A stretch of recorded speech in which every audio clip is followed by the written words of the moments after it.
नमस्कार फैमिली, आप सभी को स्वागत है हमारे एक न्यू ब्लॉग में। आशा करते हैं आप लोग अच्छे होंगे, स्वस्थ होंगे, मस्त होंगे, अपने अपने काम में व्यस्त होंगे। तो फर्क का टाइम हो गया है और हम कहीं जाने के लिए नहीं, बस ऐसे ही छत पे आए थे। मेरा अमरूद देखिए कैसे पक करके तैयार हो गया है। दोस्तों, अगर आप सबको भी अमरूद खाना है तो आप लोग प्यारा सा कमेंट करके ज़रूर बताइए किसको किसको अमरूद खाना है। ज़्यादा तो नहीं है दोस्तों, पर हाँ जो है उसी में मिलेगा।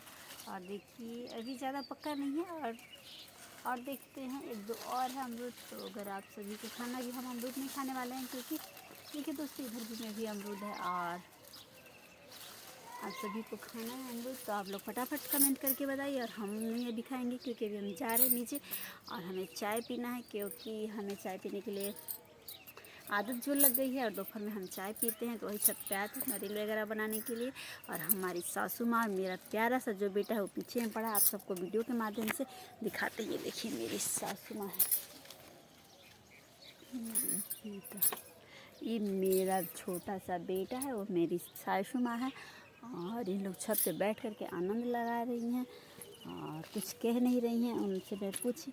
और देखिए दोस्तों चारों तरफ बादल बादल जैसा लगा हुआ है। मौसम तो बहुत गंभीर है, बारिश तो नहीं हो रहा है, बस मौसम बहुत ख़राब है। क्योंकि देखिए इधर चारों तरफ घटा कैसे लगा हुआ है। यही मेरा छोटा दोस्तों, यही मेरा घर है, टूटा फूटा जो भी है आशियाना। देखिए ये कैसे, उधर में देखिए मेरा ये नींबू का पेड़ था, तो कल रात में इतना तेज़ आंधी तूफान आया कि वो गिर पड़ा है। और उसमें फर भी लगा हुआ है पर टूट के गिर पड़ा है। तो उसको हम लोग काट के हटा देंगे, क्योंकि लोग बोलते हैं कि आंगन में नींबू का पेड़ नहीं रखा जाता है, क्योंकि कांटादार पौधा आंगन में नहीं रखा जाता है। कोई कोई बोलता है, लेकिन कोई तो और कुछ बोलता है, कोई कुछ बोलता है। कोई लोग ये भी कहते हैं कि नींबू तो शुभ होता है, दरवाजे के पास जैसे घर बनता है या दुकान की पूजा होती है या कुछ भी शुभ चीज़ में नींबू और मिर्चा दरवाजे के पास टांगा जाता है।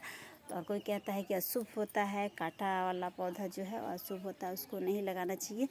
इसलिए हम लोग हटा देंगे पौधे को। और अब चलते हैं दोस्तों किचन में। दोपहर का टाइम हो गया है और खाने में देखते हैं क्या बनाना है, क्योंकि छत पे बहुत देर से हम हैं, रील वगैरह अपना बना रहे थे। और अब चलते हैं नीचे किचन में और